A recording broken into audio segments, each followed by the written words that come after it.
एक सांगली शहर है महाराष्ट्र में, सांगली, और वहां कोई आपकी भक्त ज्ञान गंगा बांटे थे। और हम वो मेला लगा हुआ था हमारे धार्मिक, और मैं तो भगवान शंकर का पुजारी, उसके अतिरिक्त मैं किसी ने मानू नहीं था। हमारे साथ मेरा भाई था छोटा, 10-12 वर्ष का, और हम सारा परिवार मत्था टेकने जावा थे शिव के मंदिर में। बड़ा मेला था वहां का। वह पुस्तक बेच रहा था तो उसमें लिखा हुआ था कौन ब्रह्मा का पिता है, कौन विष्णु की माँ, ये ऐसे ऐसे। वो छोटा भाई जाकर हमसे पिता नहीं कैसे पहले वो लेने चला था, मैंने मना कर दिया कि ना ये तो बकवास लेकर रखिए न। जब तो वो मेरे साथ आ गया, फिर पता नहीं कब निकल कर गया, वो किताब खरीद लिया वहां से, बुक, और छुपा कर रख ली उसने। जब मैं गाड़ी से उतरने लगा तब देखा मैंने वो पुस्तक ले रहा हाथ में, उसे मैंने छीन ली और मेज पर उल्टी रख दी कि इसके दर्शन भी नहीं करूं। वह रखी रही 2 महीने तक। एक बार मेरा कुछ ऐसी टेंशन बनी, कुछ ऐसे सर्कमस्टांस बन गए, मेरा सिर पाटन हो गया, घनी टेंशन हो रही किसी बात की, और मैं बाहर बैठ गया चेयर लेके।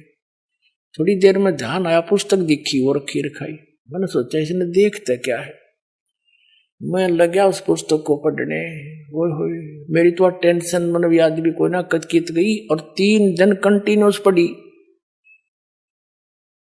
अरे सह परिवार लेकर आ गया परमात्मा का बच्चा, सारे परिवार को।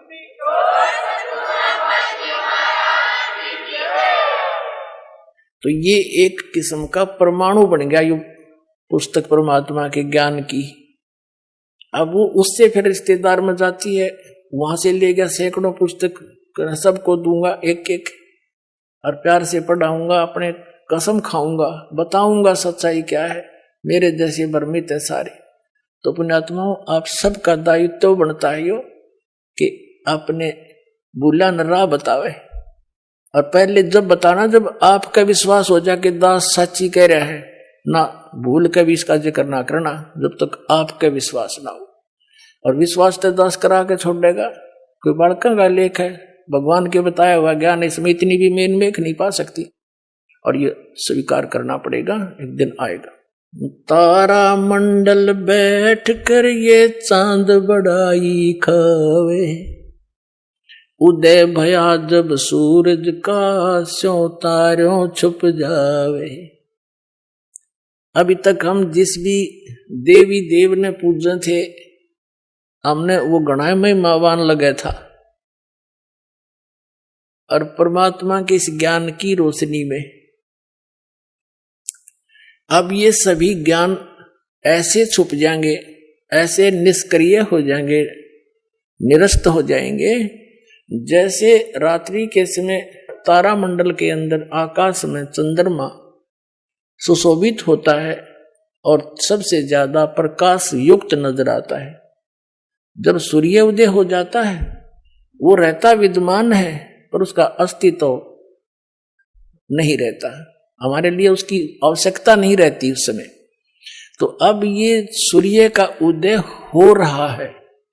अभी तो ये समझ लो वो देसी भाषा में झोल बोला सा ही है, यानी थोड़ा सा वो सूर्य उदय होने से थोड़ा सा पहले रोशनी होती है। अभी तो इतना ही होया है यो। अरे देखना जो शिखर में होगा सूर्य, पूरे विश्व में ज्ञान हो जाएगा, ये पूरे विश्व में।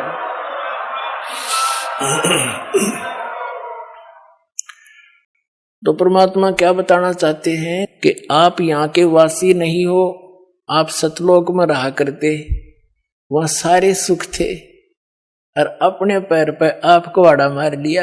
ये दास एक जूनियर इंजीनियर था इसमें, कंस्ट्रक्शन सिविल के अंदर, हरियाणा में इरिगेशन डिपार्टमेंट।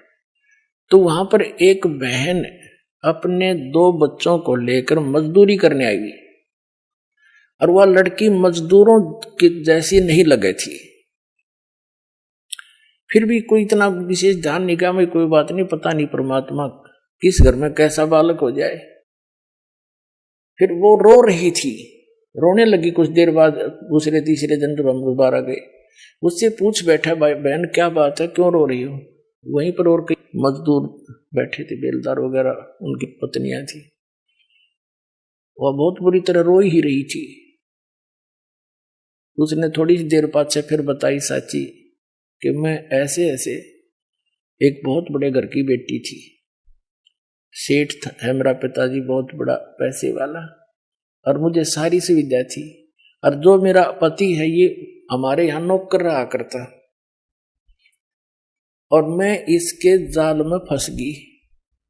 मैं इतनी प्रभावित होगी, मेरे माता पिता मेरे आगे रो भी दिए, उन्होंने मेरे पैर भी पकड़ लिए, बेटी कुछ भविष्य देख ले तू अपना, तू कहाँ जा रही है, रोटी टाइम पे मिले नेगी, क्या हाल होगा तेरा, लेकिन फिर हम तेरे को घर नहीं बढ़न देंगे, या तू पक्की सोच लिए।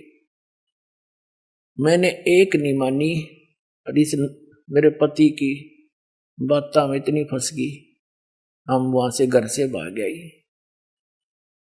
अब ये जो मैं पैसा लेकर आई थी 1-2-4 लाख रुपए, वो खर्च कर दिए, सारा शराब पीता है। अब मैं मजदूरी करती हूँ और वो मेरे पैसों से शराब पीता है, और बोल लूं तो मैंने रोज कूटे। अब कोई मेरा वाली वारस रहा नहीं कि तो मैं दुख रोज दूं जाके, मैंने अपने पैर पे आपको अड़ा मार रखे। तो पुण्यात्माओं, आज आपकी वो दशा है, आप उस समर्थ ने छोड़ के इस कंगाल के साथ आ गए, और यहाँ हर एक चीज का टोटा, समय पर टूक नहीं, वर्षा हो जा, 2 दाने हो जा, ना भूखे मर जा, अकाल गिर जा। उस समर्थ को, उस स्थान को छोड़कर आप यहाँ भिखारी बन गए, और वहां सदा व्रत था, यहाँ टाइम पर टूक नहीं मिल रहा। 90% व्यक्ति दुखी है, यहाँ 90% हैंड टू माउथ है, और कम से कम विश्व के 20-30 बल्कि 40% आदमी मांस खा के गुजारा कर रहे, मछली कोई खाने नहीं, ये खाने की चीज है, नरे पाप कमाने। तो कहने का भाव ये है पुण्यात्माओं, हम गलत स्थान पाएंगे, या वह वस्तु है ही नहीं जो हमने, जिसकी हमें आवश्यकता है, अति आवश्यकता है। किस किस चीज की आवश्यकता है? तो मृत्यु नहीं होनी चाहिए। अगर हमारी मृत्यु ना हो, हम फिर भी से ढीठ हो रहे हैं, कोई दिक्कत नहीं, तो हाथ भी कट जाए, पांव भी कट जाए, मृत्यु ना होनी चाहिए। अरिया भी कंपलसरी। दूसरा, बुढ़ापा नहीं होना चाहिए, कोई वृद्ध होना पसंद नहीं करता, सारे होंगे। फिर आप देख रहे हो जहां सारी सुविधा चाहिए, बड़ी कोठी, सबकी इच्छा है बड़ी कोठी हो, कार हो, पार्क हो, डली हो, सरोवर हो स्नान करने, तो ये सुविधाएं आप यहाँ खोज रहे हो जहां 7 जन्म भी 100 असंख्य जन्म नहीं पा सकती आपको। ये सतलोक में आपकी ज्यों की त्यों रखी है, वहां आपका सारा सामान सुरक्षित है, लेकिन आपकी बुद्धि कद सेट होएगी जिस दिन आपकी बुद्धि यहां से इस ज्ञान से हटेगी। ये ना सोचना दास को एक लोक वेद दंत कथा सुना रहा है, या किसी डोम बाट की गाई हुई कथा सुना रहा है, ये तो वो वचन सुना रहा है जो परमात्मा ने स्वयं अपने घर का भेद दिया करके, और जिन महापुरुषों को साथ ले गए फिर वापस छोड़ा, उन्होंने इसलिए छोड़ा था कि ये मेरे गवाह बन जाए, फिर बाद में मेरे बच्चों को गवाही दे जाए कि सचमुच कबीर इज गॉड, कबीर परमात्मा है, और सतलोक में ये सारे सुख हैं।